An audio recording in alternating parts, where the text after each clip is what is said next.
Hey everyone, it's Erin Sorensen, Brady Oltmans with Hail Varsity, and we are here at Memorial Stadium. Just finished up another post-practice fall camp update, everything.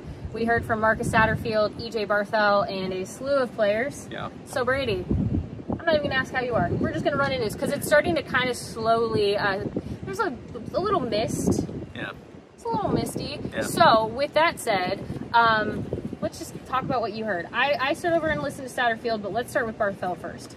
Updates. Okay, quick updates. I want to make sure I don't forget anything. He's got a long notebook. You can read the whole thing on hailvarsity.com. He's just publishing the notebook as is. No, nothing else. You're going to take a photo of it and upload it. Just there kidding. It is. Thanks, AI. The big takeaway from EJ was the lion mentality. They want the running backs to have that lion mentality to attack things, to be attacking when they're running the ball, when they're doing pass protection. He's harping on that not every run is going to be a home run, so they want to have the same mentality of just attacking things day in and day out.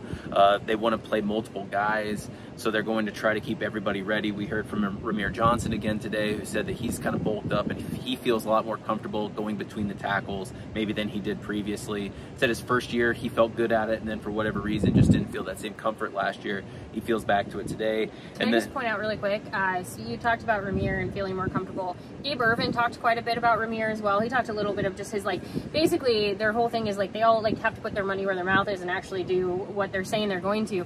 But the other thing that I just have to throw in there right now is that they're all really excited about the fullback position returning.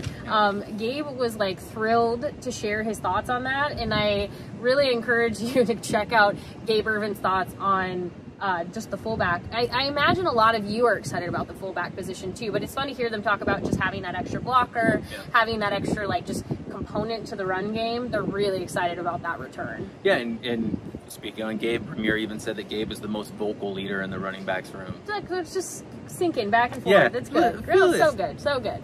Clicking. Ramir also mentioned, and EJ mentioned, Trevor Lubin, Barrett Liebentritt, guys that have come in right now that are, the walk-ons or those who don't have the same acclaim as a 4-star signee or a 3-star signee. Even Nate Borkacher kind of said that as he moved from walk-on to scholarship player. They like not having that acclaim. They kind of feel motivated, not as a slight to their other teammates because they're all working on the same team, but they have that internal motivation to deliver in those circumstances. So you're seeing them really buy in as everybody has to be more dynamic. I'm sure that Marcus Satterfield kind of said the same things.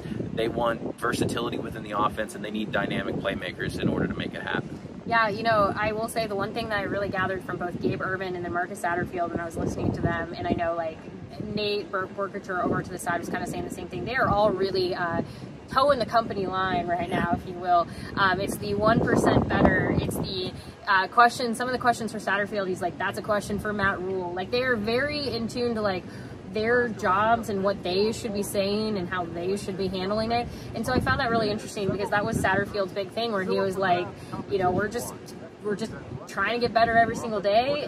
He talked a little bit about the wide receivers. Another piece of it is that everyone just really keeping their head down and going to work was another piece of it. So Billy Kemp, he was he's not really a loud vocal leader, but he comes in, he does his job every single day.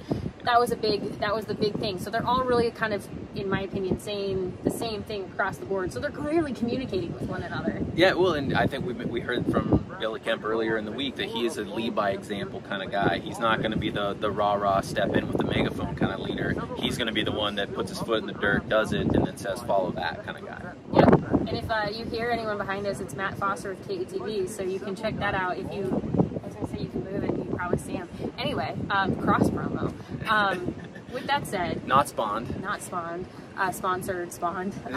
Anyway, there's a lot of good stuff from this practice. I think the thing, again, that I've taken away from just what I've been hearing, what I saw today, is it's very clear that they're all on the same page as far as what they're going to say. Now, there's another piece to this where a lot of them are we have to earn the right to play Minnesota. We don't get to just show up and say all the nice things and make people feel good. We have to earn the right to play Minnesota. So that is something that you are going to continue to hear, and that was big one for Satterfield, is we have to earn the right to play them. We don't get to just show up because we're in Nebraska and say we're here. So for those of you who are that's great, the talk is talk, I want more, that's really the piece of it that they're kind of really hammering home is that like we don't get to just show up because they put it on the schedule. Yeah. We really have to like earn this. Yeah, and EJ kind of followed up on that, said that they need to earn the right to run with confidence between the tackles and attack the defense and run with confidence. I mean, it doesn't happen on one run, it doesn't happen on two runs, it happens with consistent attacking. Lion mindset came up more than once. Lion. Well, Lion. With that, we're going to leave you for now. Head to hailvarsity.com to check out all the post-practice coverage.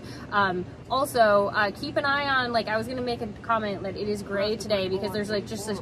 Anytime the Big Ten is going to do something, the skies go gray because that is just a signature Big Ten thing. And Big Ten is, like, apparently meeting about the potential this morning or something. I was reading really briefly. So there's going to be so much in the next few weeks, not only Nebraska, but Big Ten. So be sure to stick with Hail Varsity on our website, hailvarsity.com, but also social media, wherever you get your information. We will have more for you. Brady's notebook will be published online here soon. Yeah. Anything else? University of Arizona Board of Regents meets tonight. If anything happens, hailvarsity.com will have you covered. It's getting wild. It's getting wild. Hold on to something. Seriously. We appreciate you being here. Thanks for watching. If you have any questions or anything else, leave them in the comments below and we will get to them. Brady, thank you. Thank you. Thank you for watching. Thank you. We'll talk to you later. Thank you, Matt Foster. Thanks, Matt. All right. Talk to you later.